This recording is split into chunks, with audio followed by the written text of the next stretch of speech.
Good morning and welcome this morning to Long Verticals and Diagonals, another great webcast from Schwab Coaching.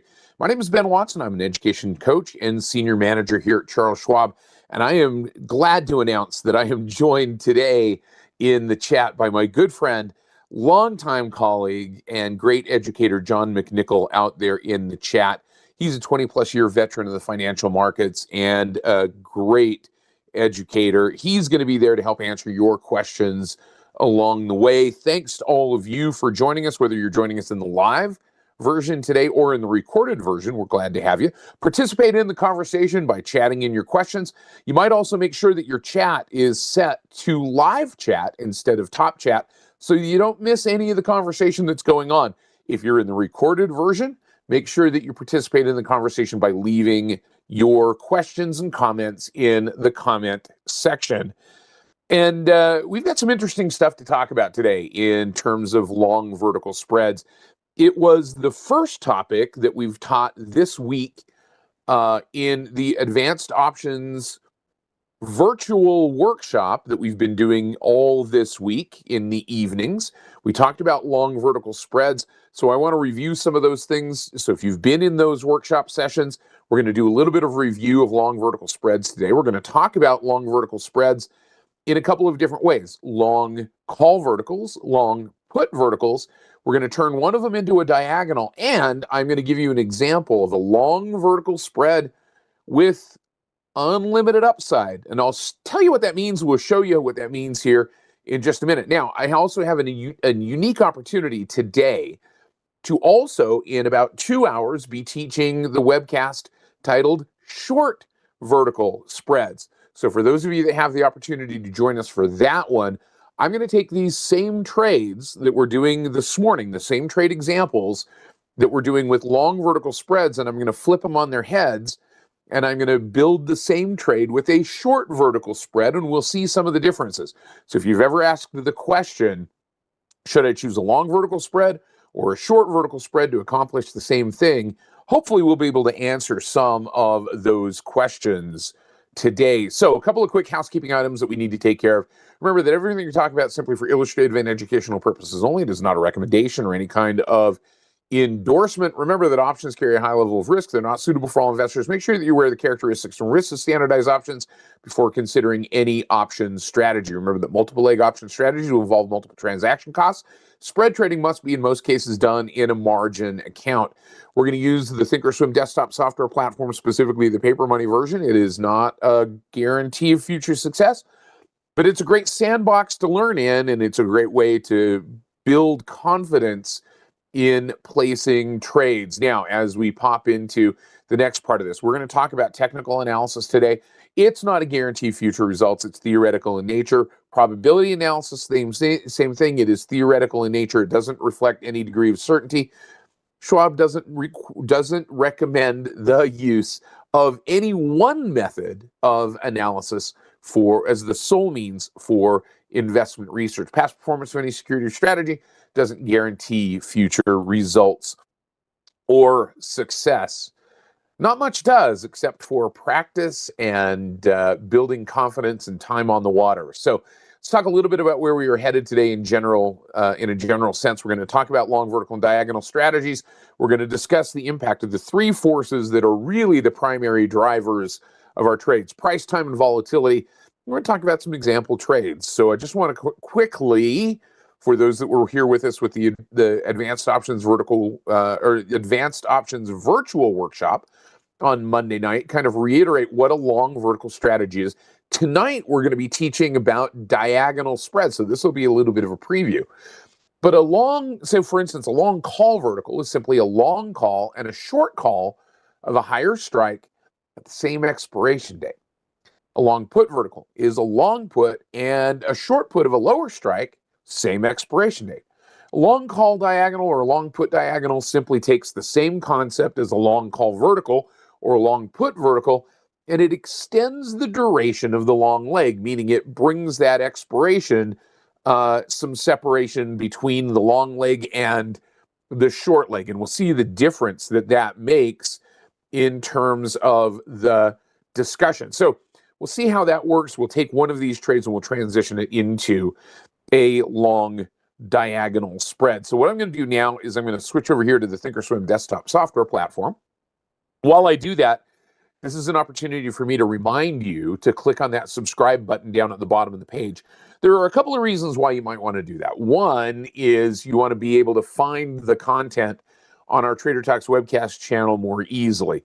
Two, you might want to be able to bring that content, help us bring that content to the top of the YouTube algorithm so that you can find it and so that other traders can find it as well.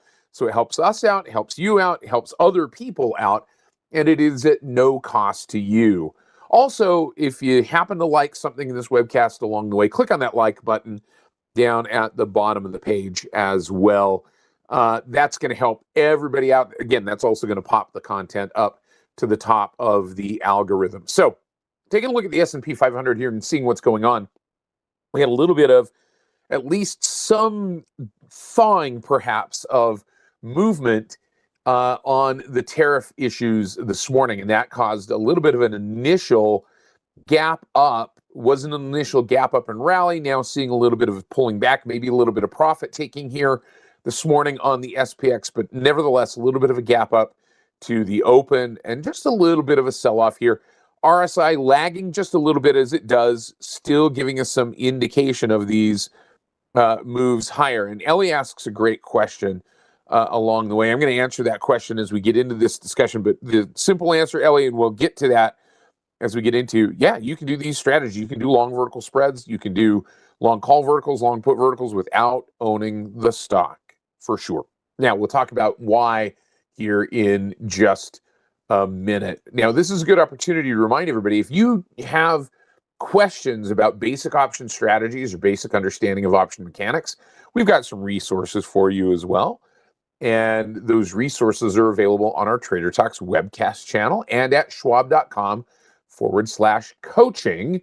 Those are going to be some great ways for you to make sure that you are clear on the basics of option movement. Now, speaking of option movement, here we have the NASDAQ, which was a little bit stronger gap up and now sell-off, kind of coming back again off of that 200-period moving average, bouncing back down a little bit here. The RSI lagging that upward movement just a little bit, but it's kind of echoing price. We see the last time that the SP or the NASDAQ bounced into that 200-period moving average, the RSI was a little bit higher. But here's the thing to think about, and kind of the perspective that I'm taking in this scenario is that with the RSI not up into that overbought range, that there is potentially some room for some additional upside if we get a breakout of perhaps that 200-period moving average. So the RSI indicating that the market's not really overheated at this particular point, overbought, which is not a great term because it suggests that nobody will continue to buy because it's overbought. But that's not true, and neither is oversold. There can be continuing selling or there can be continual buying, even if the RSI indicator is up in those ranges. Now let's take a look at the Russell 2000, the small caps, and the Russell 2000 back up above the 50-period simple moving average, kind of bouncing up off of this support level around the 1993 level, and that possibility of continuing to bounce a little bit higher here, a little bit stronger RSI. So maybe a little bit more momentum, perhaps with tariff issues kind of unsticking, at least at this point, at least initially. Don't know if that'll last. We don't know if it'll change. But that might impact some of the small cap stocks at least a little bit sooner initially than maybe some of the large cap stocks, simply because that's where some of those impacts are going to perhaps hit home a little bit more. One other chart I want to look at before we jump into a particular strategy is this one, and this is the volatility index. This is the VIX. Remember, this is the volatility index of the S&P 500. And this bounce off of the support kind of area, this 22.5 area, while the VIX doesn't technically use levels of support and resistance, it doesn't generally work that way. It tends to seek common levels. This area seems to be an area where it's tested before, it's touched down before. It's still running fairly well below its average. This is a 30-period average of the VIX, and so it's running below kind of that average volatility. We see a little bit of a move higher, but that came after a bit of a gap down. So VIX kind of still staying where it is. Now, the possibility is that volatility, if there is additional news, we got through the Fed meeting, now it would be perhaps a news-driven impact that might spike the VIX higher. A low and rising implied volatility is one of the things that perhaps in many cases benefits a long vertical spread. So let's do this. I'm going to pop over here to my single grid. And my single grid, if you've been in one of my classes before, you know my single grid is kind of the playground here, right? That we kind of put this trade together with, and we put the ideas together with. And I'm going to take a look at an individual stock here. Now, remember, when you look at individual stocks, these are not any kind of recommendation. These are not guarantees. These are simply illustrative examples. So I happen to have been watching Delta Airlines for a while. I spent a lot of time on Delta Airlines aircraft, not in any way a recommendation, just that it seems to be one of those places that I find myself fairly often. And so I keep an eye on the stock. And I keep an eye on it from a technical perspective as well. Now, one of the things you notice, and this looks fairly similar to what we've been seeing on a lot of the indexes, the 3 indexes that we looked at, a lot of the stocks that we've been looking at, is kind of this kind of an ascending triangle, right? So from a technical analysis perspective, we've kind of got this thing going on here, right? Where price has been getting squeezed in an upward direction. We might even call it, depending on how you look at it from a technical analysis perspective, it might be a rising wedge in the context of a longer-term downtrend. Pat Mullally and I used to call this a milquetoast ascending triangle.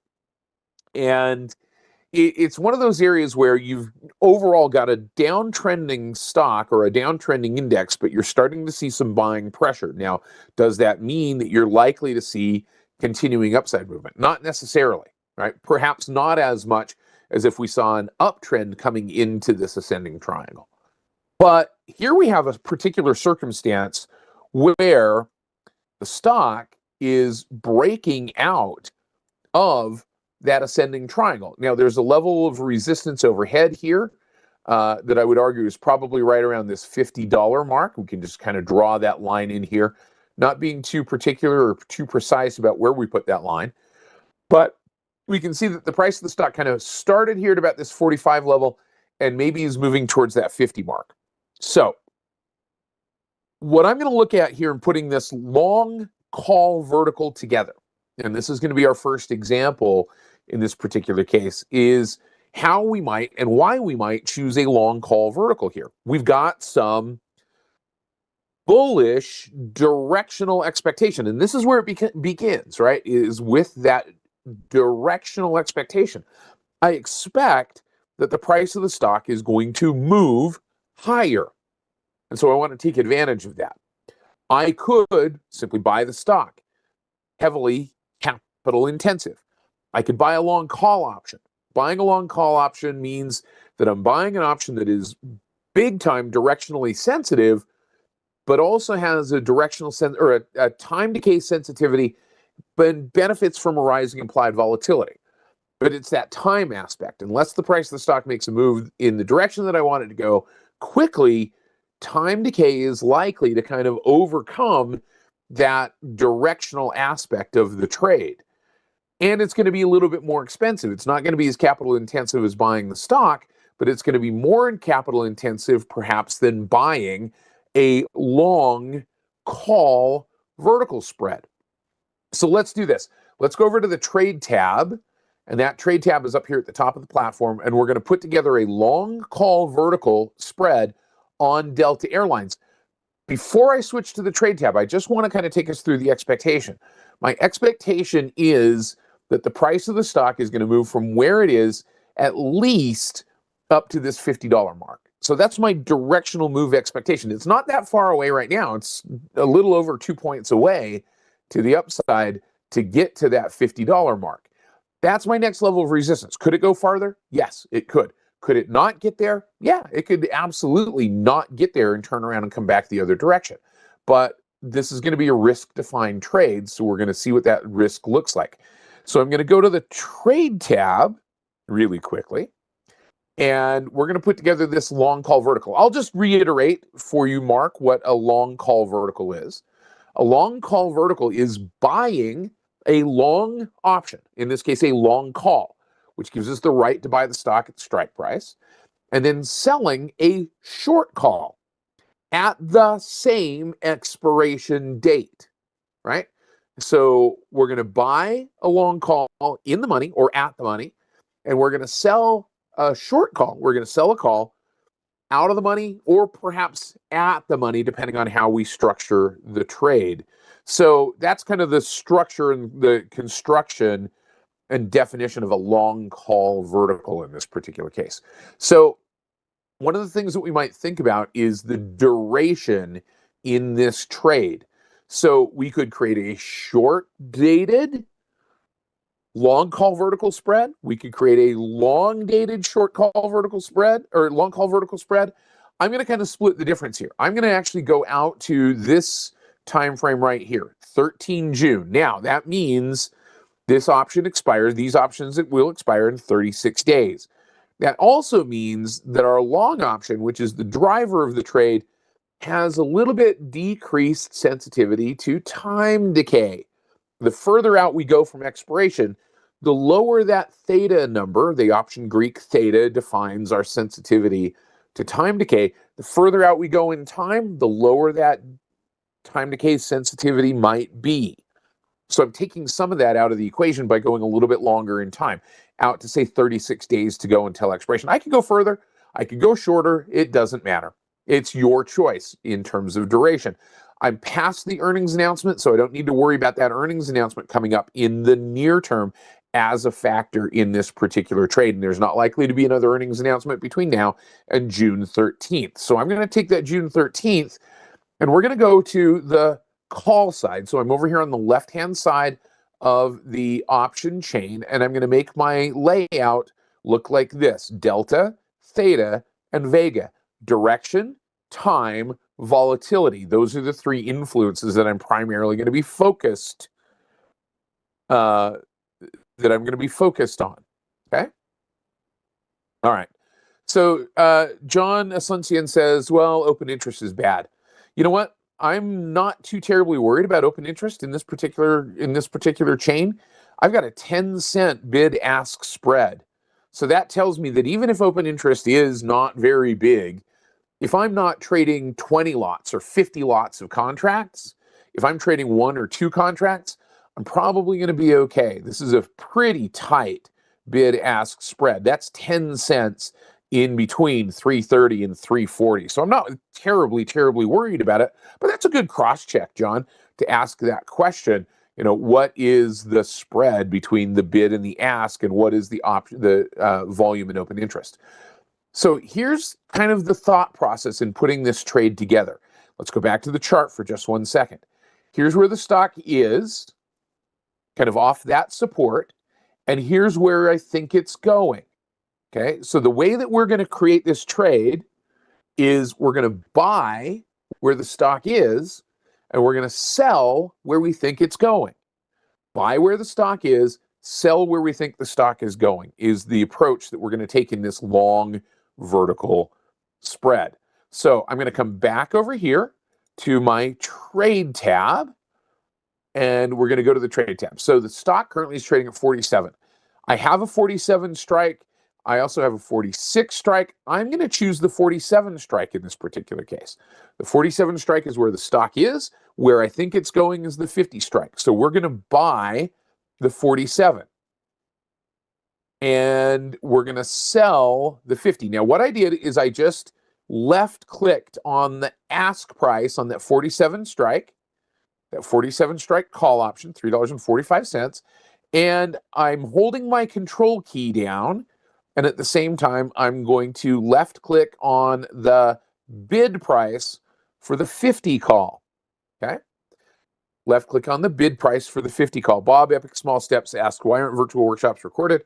Because we have some regulatory issues that preclude us from recording those virtual workshops. That's it.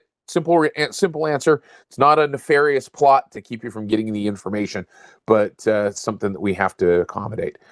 All right, so taking a look here. We are buying the 47, we're selling the 50. That's creating our long call vertical spread in this particular case. $1.44 debit. So before we send this over to the Analyze tab to take a look at it, I'm going to go right here to confirm and send, and we'll talk about the numbers on this particular trade. So we've got essentially a $3 wide vertical spread. We're long the 47. That gives us the right to buy the stock at 47. It has the obligation to sell the stock at 50. If we were assigned the obligation to sell the stock at 50, we have the right to buy the stock at 47. That's how we get to these max profit and max loss numbers. Max profit is the $3 spread minus what we are paying for it, or the $1.43 times 100 shares. So our max loss in this particular case is $143. That is the long cost of the trade. That's what we're paying for it. And that is our max theoretical loss in the trade. And that's also going to be our buying power impact for those of you that are trying to calculate, what's my position size on one contract? Well, it's going to be $143 because that's the maximum theoretical loss in the trade. So that's a little bit better than one-to-one return on risk in this particular case. Our risk is 143, our return potential is 157. So let's talk a little bit about this and say, all right, what has to happen in order for us to get to that 157 max theoretical gain? And for that, I'm going to come over here, I'm going to right click, and I'm going to send this over to the Analyze tab. And here's our trade. And this is what it looks like.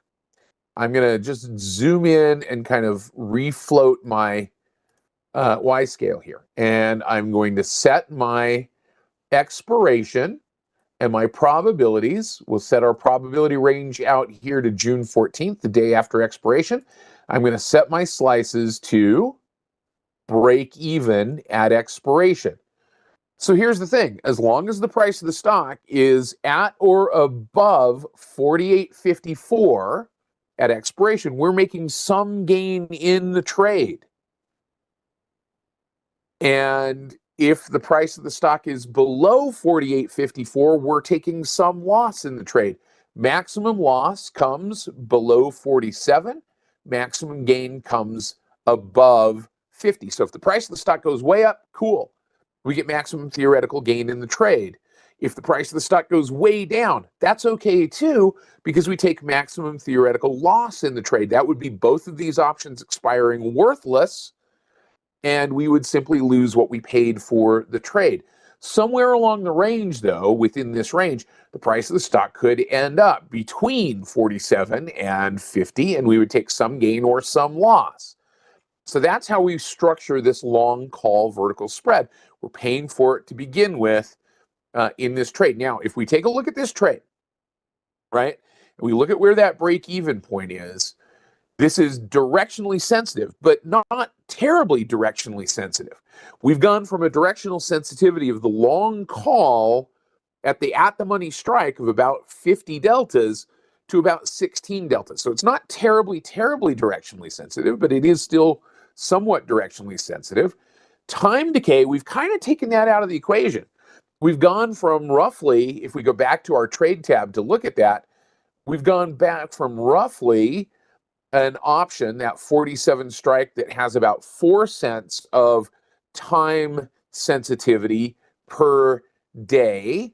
We go back to our Analyze tab, and we've cut that about in half. So we've reduced the time sensitivity of the trade. Now, our volatility sensitivity, in fact, works in our favor if implied volatility rises. That's going to add to our option premiums. So this becomes a situation where if implied volatility goes up, cool. If implied volatility goes down, it's not a huge hit, but it can take away from the value of the trade. So if we bought this trade to begin with, we want to sell this trade to close it down. And this oftentimes isn't a trade that we're going to hold all the way through till expiration, simply because it runs into the situation, because it is a call spread, The closer we get to expiration, the closer we get to the at-the-money position. So if the price of the stock has moved, the closer we get to expiration, we've got a dividend date coming up here on the 13th. There is the possibility that an option buyer could choose to exercise their right to turn their call option into a stock position for the purpose of collecting the dividend. So there is a possibility that we could be assigned early. Now, here's the thing, though, and I'm going to tell you this little key about long vertical spreads. If we were assigned early on this trade, which is a possibility, not a guarantee, but if we were assigned early on this trade, we could then turn around and exercise our long strike. So if somebody called the stock from us at 50 and we had to sell the stock at 50, we turn around and we exercise our long option at 47 to buy the stock at 47 and then sell it at 50. And we've just made maximum theoretical gain in the trade. So this is one of those situations where early assignment is not such a bad thing. In fact, early assignment could put us in the position of being in the case of taking maximum theoretical gain in the trade. Now, the pitfall of this trade is it's going to be relatively expensive, but it is less expensive than the long call by itself. So it's diminishing. We don't have the unlimited nature of that upside potential like we do in a long call, but neither do we have the cost, and we've reduced our theta sensitivity. So those are some of the advantages of, say, for instance, a long call vertical spread. So the other one that I wanted to look at here really quickly was a long put vertical spread. And let's go back to our charts really quickly. And I'm going to come over here and we're going to do FDX, FedEx. And you notice what's happening here with FedEx. FedEx doing the same kind of milquetoast kind of ascending triangle here, but it's banging its head into this 220 strike as or this 220 level as a resistance level. That's kind of where it's sitting at the moment. My expectation here is a little more bearish than Delta, for instance, and for no other reason than this has maybe had a little bit stronger downward trend. And if there are tariff issues, FedEx, being as a part of the supply chain, is likely to see some of the downward movement. Now, let me answer a real quick question that I just happened to notice in the chat. George, the slideshow, the slide deck from the virtual workshop is available to anyone. It's in the registration page for the virtual workshops. You can get into that. You can download the slide deck. You don't even have to come to the class, and you don't have to ask your branch, although I like the idea of you getting in touch with your local branch and having that conversation with them as well. Absolutely. Thanks to Push for answering that question. So here's my expectation. Let's go back to the same structure that we were just talking about. Here's where the price of the stock is, and here's where I think it's going. Maybe down to this support level at about 200. So I'm expecting about 20 points of move back down to the downside. Volatility, implied volatility, is relatively high. We're past an earnings announcement. Over the horizon, I don't have another dividend announcement for a little while, although that doesn't impact puts nearly as much as it does on the call side in terms of early assignment. But I don't have another earnings announcement that may cause a challenge here, at least for a little while. So what I'm going to do is we're going to go back to our trade tab here, and we're going to go to FedEx, and I'm actually going to go to about the same time frame. We'll go out about 36 days in time. And I know that the stock is currently trading at about 220, so we're going to buy the one where the stock is. We're going to buy where the stock is, so that's our 220 strike, and I'm simply going to left click on the trade right there, and then I'm going to sell where I think it's going. So I'm buying the 220 and I'm selling the 200. Now we're creating a $20 wide vertical spread. Lower probability of success because it's got to make a larger directional move, right? But take a look at the confirm and send. When we go through these numbers, our max theoretical gain is the difference of $20, the width of our spread, minus our premium that we're paying. That gives us our max theoretical profit. So this is a little bit better than 1-to-1. It's about 2-to-1, but it's a lower probability trade, right? It is a lower probability trade. So if we were to put this trade on, our expectation is, again, downward movement. So what I'm going to do is I'm going to come over here. I'm going to right click. We're going to send this to the Analyze tab, and we're going to take a look at what this trade looks like in terms of our expectations. I'm going to do the same thing. I'm out at 614 on my probability range. I'm also going to set my slices, set my slices to break even at expiration. So stock is currently right here at about 220. It's got to get down to 213 to even get to break even. So whereas our Delta trade was right at break even at the moment, this trade is a little bit away from break even. It's got to make a move to the downside just to get break even. Where do we get maximum theoretical gain here on the trade? At 200 and below. So if this makes a big move to the downside, cool. If it makes a big move to the upside, you know what? That's okay too, because we're position sizing for this maximum theoretical loss of $6.39 in this particular case. So Milan asks a great question. How do you screen for potential long vertical spreads or long put spread or long call verticals or long put verticals? Yeah, there are screeners that are out there, but I would argue this. Because this is a directional trade, any screener that you use for directional stock movement could be used to find stocks to trade long vertical spreads on, either long call verticals or long put verticals. So if you've got a screener that you've already built that looks for directional movement, that might be appropriate for finding stocks to trade long vertical spreads on, because this is a directional spread. This still has some pretty good delta sensitivity in this particular case, about 33 long deltas, not as much as the 50 deltas at the money strike. Theta is a little bit lower than if we were just trading the long put option, and volatility working in our favor if implied volatility jumps up, right? So Rapatko says, the changes we made to the Analyze screen and slices. Yep, I just changed the probability range, that shaded area on my screen, to reflect the time frame this trade might be working. That probability area, that lighter shaded area on the chart, is one standard deviation from today where the price of the stock is. So I can see that my max theoretical gain falls within that one standard deviation move. That's a likely move for the stock to make. The other change that I made is I came down here to my price slices, and I set my slices to break even at expiration instead of today. And that's my break even price right there, 213.56. All right. So those are the changes that I made on this particular trade. And so my expectation is that the price of the stock might continue to move to the downside. Now, here's the question. What if this trade, we go back to the chart, continues to move to the downside, and I wanted to extend the duration of the trade beyond that June, what were we at? We were at the June 13th expiration.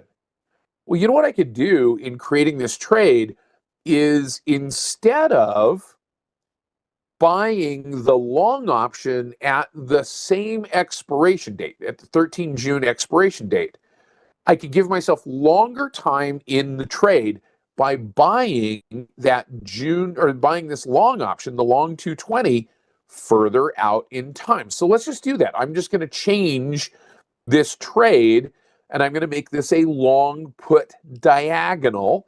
And I'm going to say, you know what? I want to at least have out to maybe the middle of July for this price to continue to move to the downside. So I'm going to change this leg, and I'm actually going to change the trade to a custom so that I can change each one of those legs. We're going to take this one back to our, we were at the 6th of June on that, I'm sorry, 13th of June on that one, on our short leg. And now I'm going to open up my lock. Now, this is going to be a trade that's a lot more expensive, right? Because I'm buying more time. But what this also gives me the opportunity to do is continue to take this trade in that directional fashion. So notice, I still have a directional expectation to the downside. It looks very much like a vertical spread. You just kind of curve out one side, but it has a peak to it in terms of its maximum theoretical gain. So if at expiration this gets to this 220 or this 200 mark, cool, I get that maximum theoretical gain. But I'm not limited to just that one iteration. Let's go back to the trade tab. So now if I do it this way, here's what I've got. I'm long the option in the 18 July expiration. I'm short in the 13 June, which means that I could roll that 13 June short call, or excuse me, short put from 13 June to 20 June, from 20 June to 27 June. And I've got a couple of other opportunities to eat away at the cost of that long leg. The diagonal gives me that flexibility. That's a preview of what we're going to talk about tonight in the Advanced Options Virtual Workshop, is the diagonal spread. But I just wanted to show you how you might change a long vertical spread into a diagonal simply by spreading not just the strike prices, but also the expiration dates. Now, here's what I'd like to do to kind of bring this to a conclusion in this discussion today. Is what if we could create a long vertical spread that had potentially theoretical, and I'm going to say this with a big T, theoretically unlimited upside. Because if we were to create a long call vertical spread, remember that is capped at our short strike. If we create a long put vertical spread or a long put diagonal, that gain is capped at our short put strike. But, yeah, and Ricebird, collecting premium on each roll. What if we could create a vertical spread, a long vertical spread, and in this case, a long call vertical spread that had theoretical unlimited upside? So let's change our chart here really quickly. And this is CCL. This is Carnival Corp. And you happen to notice what Carnival Corp is doing? Look, this is Carnival Cruises. Lots of people out cruising now still. And they're past their earnings announcement. They're kind of in that milquetoast ascending triangle as well. So here's the thing. I might think that the price of the stock may continue to move up to one of these resistance levels, but it's kind of sitting right here at this $20 mark at this level of support. So that's going to be kind of where we're going to start this trade. Watch what we're going to do, though. We could come in here and we can say, fine, let's create a long call vertical on this Carnival Cruise trade, right? So I'm going to actually go in this particular case out to the 6th June, and I'll show you how we might create this trade, okay? So if we were to create a long call vertical, it's sitting at the 20 strike. So we're going to buy the 20 strike, and we think that it might go out to about 22. So I'm going to sell that 22 strike, and I've got an 84-cent debit. And if I click on confirm and send, I'm capped in terms of that max profit, okay? That max profit is capped at my short strike. So this is the structure that we just went through with a long call vertical spread, and we're familiar with that. We don't have, if we had just stopped, look, if we had just stopped right here and we just bought the 20 strike call option and I clicked on confirm and send, it's got infinite maximum gain, right? That becomes a very seductive element to a trade like this, but that's more expensive. It suffers more from time decay. So what if we could combine the best elements of both of these? Watch what we're going to do. I'm going to show you how I do this, and then we'll kind of talk through it. I'm going to, first of all, change my layout from Delta Theta Vega to intrinsic and extrinsic. And you'll see why in just a second. So what I'm going to do is I'm going to look at where I think the stock is going to go to, at least initially, right, in this trade, which we said was right about the 22 strike, right? We think the stock is going to go about to that 22 level. And so I'm going to come over here and I'm going to see how much extrinsic value does that 22 strike hold. It's got about 36 cents of extrinsic value. That was kind of the point, Carol. Absolutely. That was kind of the point. So I've got about 36 cents of extrinsic value. So what I'm going to do is I'm going to do this, 0.36 divided by 2. That's about 18 cents for you and me. So 18 cents of extrinsic value. So what I'm going to do now, in order to find the strike to buy, is I'm going to come through the option chain and I'm going to look at the in-the-money strikes and I'm going to say which of those in-the-money strikes gives me about 18 cents of extrinsic value. I don't have one exactly. 21 cents of extrinsic value is a little bit too much. 14 cents is a little bit too little, but I'm okay with that. So what I'm going to do is I'm going to go to the 16 strike, which is about half, a little bit less than half of our extrinsic value of our 22 short strike. and I'm going to buy one. And I'll do it this way, first of all. So I'm going to do this. I'm going to left click on the ask price of the 16 strike, and I'm going to left click on the bid price of the 22 strike. So that's creating a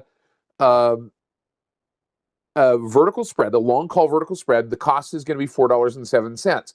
And if we just stopped right here, that's $1.93 of maximum theoretical gain against 407 of theoretical maximum loss. That doesn't seem like a good risk to reward equation here. But what I'm going to do now to this trade, to add to the trade, is I'm going to hold my control key down again, and I'm going to buy one more strike, one more contract of that 16 strike long call. So now what I've got is 2 long calls and 1 short call. So I've created a vertical spread still that has limited upside gain, but I've added to it a long call option that has unlimited theoretical gain. And if I click on confirm and send, now my cost has gone up a little bit. To be fair, it's a little bit more expensive trade, but I've uncapped the upside of this vertical spread by giving me infinite potential upside. Now, theoretically, that infinity, I don't know that Carnival is going to go to infinity by the 6th of June. Probably not. I don't know that for sure. I suppose you're saying there's a chance. But it does uncap the upside of this trade. Here's the thing. If the price of the stock goes up beyond that, beyond the 22 long call or short call, which would normally cap our long vertical spread, well, now our long call still keeps making money. So this is what we would refer to, Isaiah, it is technically an unbalanced vertical spread. It's also referred to as a zebra, because what we've done is we've taken all of the extrinsic value out of the trade. So I'm going to click on Analyze. We're going to send this over to the Trade tab, or to the Analyze tab, and you can see what this looks like, right? So it still kind of looks like that vertical spread. We have our theoretical maximum loss, and if I put my slices to break even, we're at break even right now. Maximum theoretical gain comes not at our short strike, like on a long call vertical, but that line keeps going to the upside. But our loss is a little bit bigger because it has cost us more to get into the trade. But it's a trade because now we've wiped out pretty much all of the extrinsic value that I really don't care about theta and vega at all. Because any of the extrinsic value that was in the long options that are going to be suffering from changes to implied volatility, I paid for by selling the the short 22 strike. Cool. Now, Vic says, yeah, you could just buy calls, but if we were to just buy a call, it's subject to all of that theta and vega impact from time and changes in implied volatility. This takes out all of that extrinsic value. So that's why it's called a zebra. The zebra stands for this: zero extrinsic back ratio spread. It's a zebra spread. There you go. Zero extrinsic. We've eliminated the extrinsic value equation out of the trade for the most part. In fact, we've given ourselves a little bit of sensitivity to implied volatility because we sold a little bit more extrinsic than we have in the 2 long legs. So that this actually works in our favor in this particular case. In fact, theta is becoming a little bit of a positive for us. All right, that's what we've done. Now, guys, let me give you some resources. If you want to pop back over here to here's the slide deck, but if we want to pop back over here to Schwab Coaching, again, this is where you're going to find all of that information is in terms of our upcoming calendar for live webcasts. And if you pop over here to the Trader Talks webcast page, make sure that you click on the subscribe button and like. And if you follow us on X, at Ben Watson CS, at John McNichol CS, but this is where you're going to find more information. If you want to learn a little bit more about these strategies, or you want to learn about zebras, type in the word ZEBRA, zebra. There you go. zero out extrinsic with zebra spreads, replace stock with zebras. So you've got a lot of different choices that you can use and a lot of different resources that you can learn more about this, right? All right. It's not that complicated. It's buying a long call vertical spread and it's buying a long call at the same time. That's it, Natasha. It's not that complicated. Straightforward. Hey guys, thanks very much for joining me today. My thanks to John McNichol for helping out and all of our great production staff for helping to bring this webcast to us. It's good to have John out here in the chat. I'm going to be back in a couple of hours. We're going to take these same spreads. We're going to flip them on their heads and we'll do a Joni Mitchell moment. We'll look at spreads from both sides now. We'll see you then for short verticals. Take care, everybody. Have a great day.